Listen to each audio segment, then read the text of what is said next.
When you're tired of all the choices out there and you don't know what to do, you can kick back and watch Tall Guy Eric Reviews.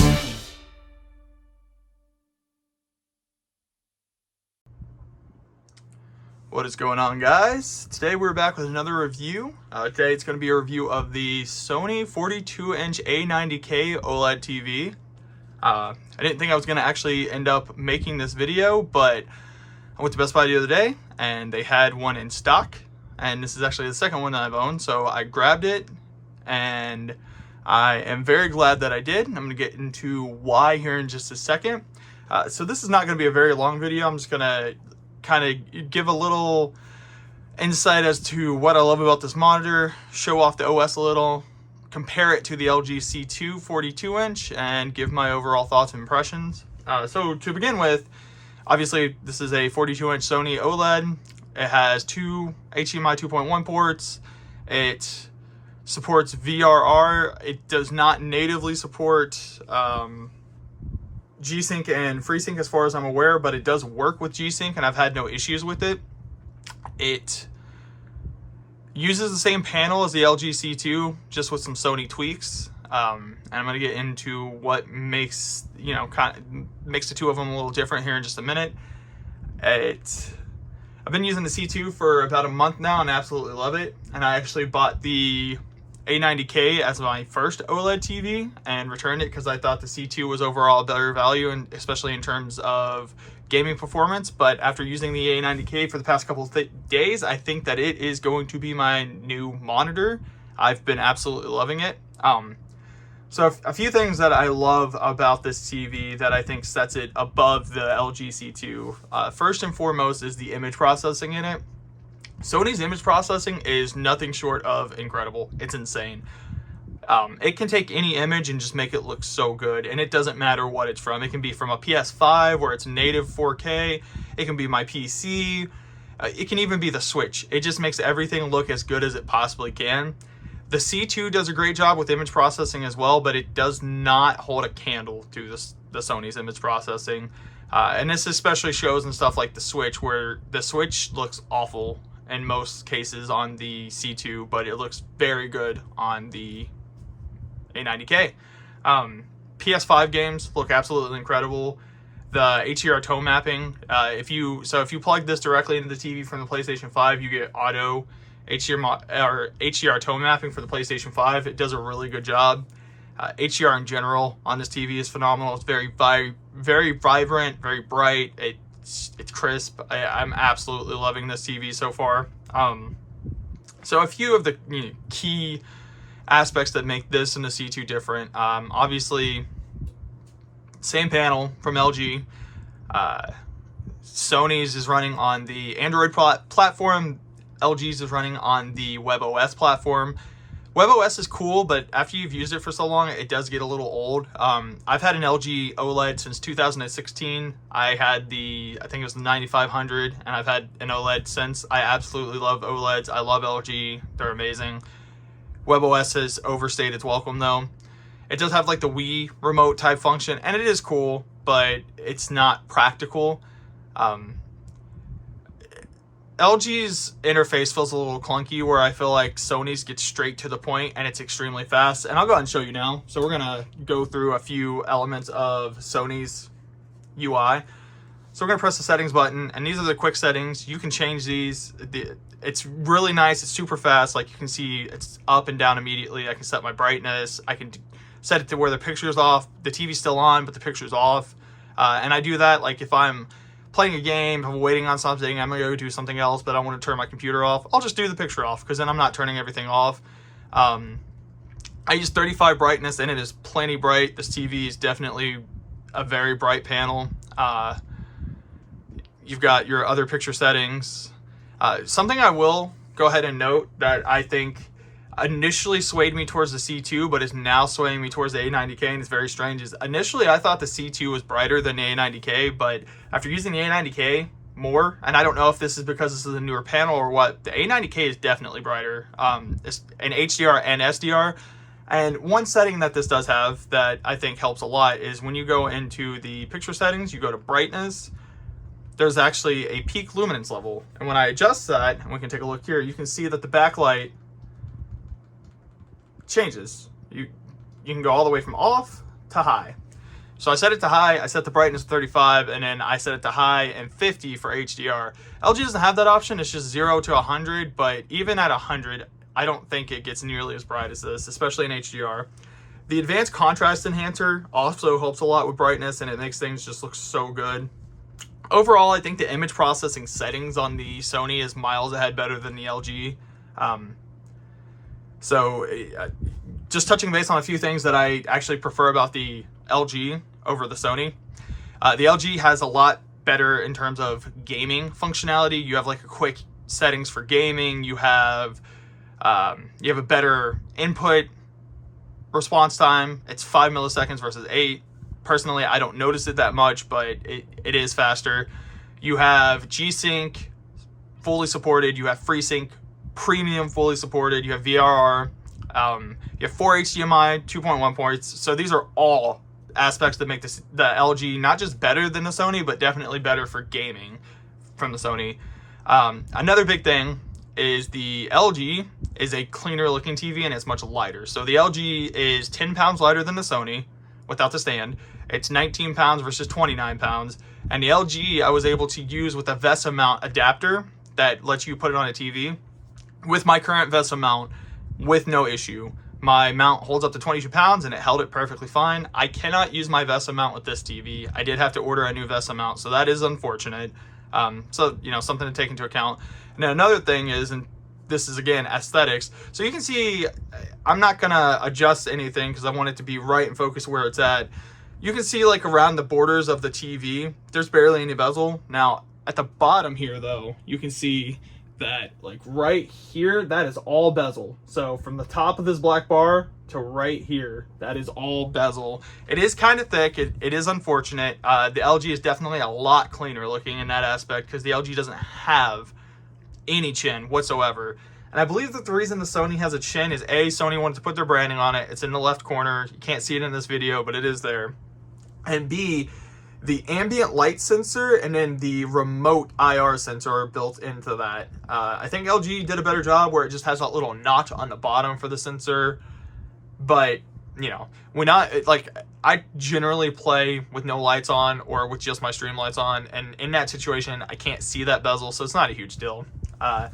One big thing that the Sony has over the LG is the Sony has a better... It is not an anti-glare coating, but it is an anti-reflective coating. And the Sony definitely has a better one than the LG. The LG is almost completely reflective. If you have, you can see in this video, you can actually see the reflection from my mouse and my keyboard because they have RGB on and there's some bright light shining, but it is definitely noticeably worse on the LG. The Sony kind of puts like a bluish layer over the screen that helps reflect or helps with reflections, but it doesn't cause any loss of quality. There's no loss in contrast, there's no loss in blacks like you would get if you had an anti-glare coating like the PG42UQ, the new Asus 42-inch OLED uses. So I actually have that on order. I am going to give it a try, but from what I'm seeing so far, I think that anti-glare reflective coating is going to ruin it for me, and that's unfortunate because aside from it being a little bigger than I would actually like, that is the perfect monitor for me. It's 138 hertz. It has a display port, which is a big deal, but that anti-glare reflective coating is probably going to ruin it for me.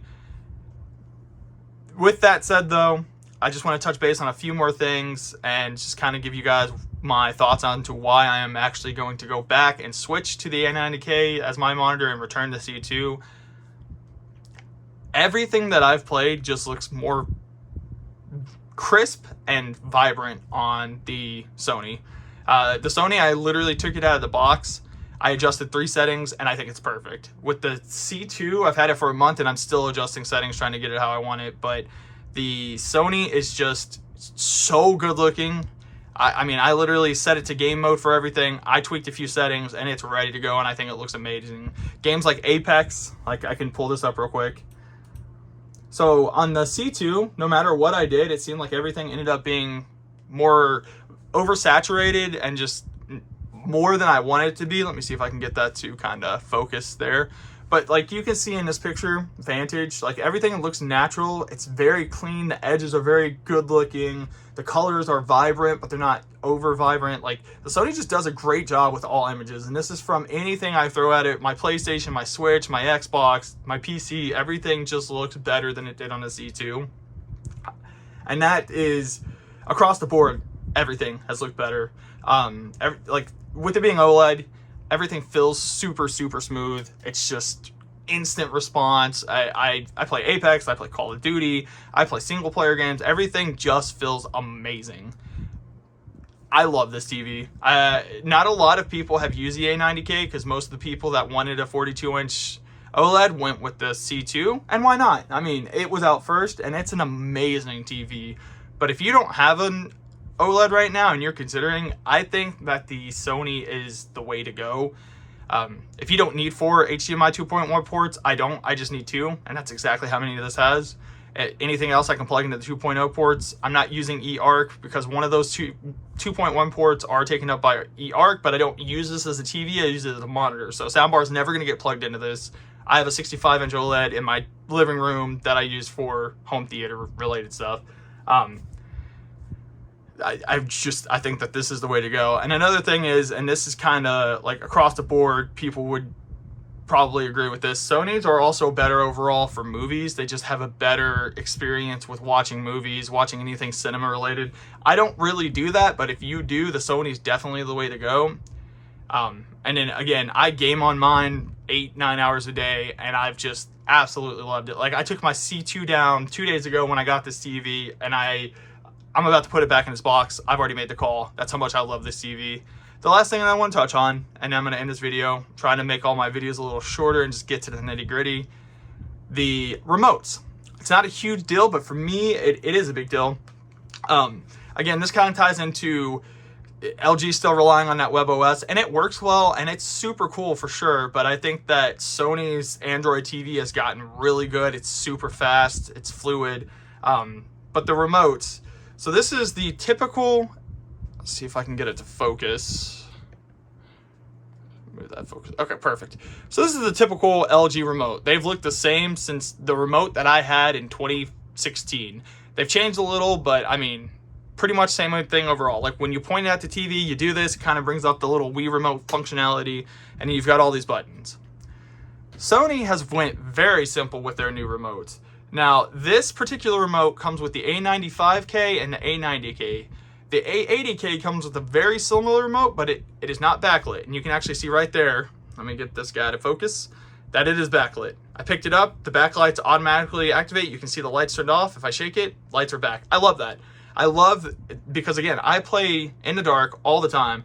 I love that when I go to pick up my remote, I don't have to try to figure out what I'm pressing. It's lit up. The buttons are very simple.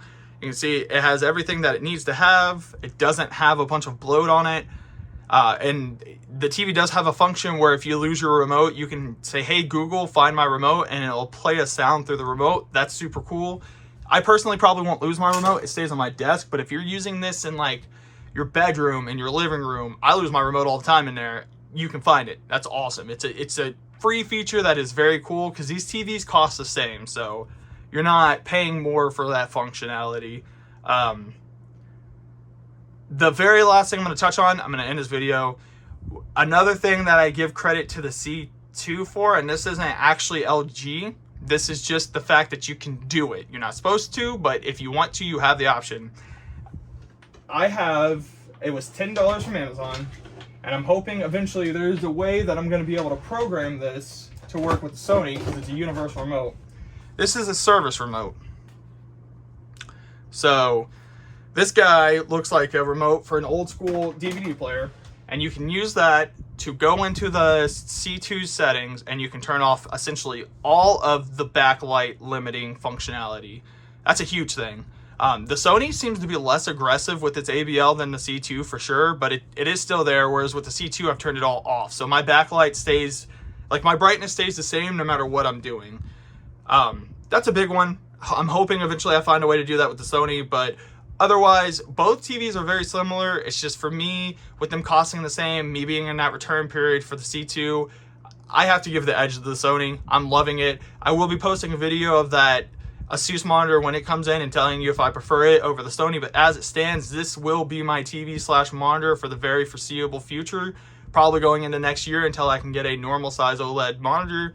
I hope you guys like this video. If you have any questions, please feel free to ask. If you like the video, obviously give it a like, subscribe, and if you guys have any recommendations for videos you would like to see, let me know and I'll see what I can do. Have a great day, guys, and thank you so much. When you're tired of all the choices out there and you don't know what to do,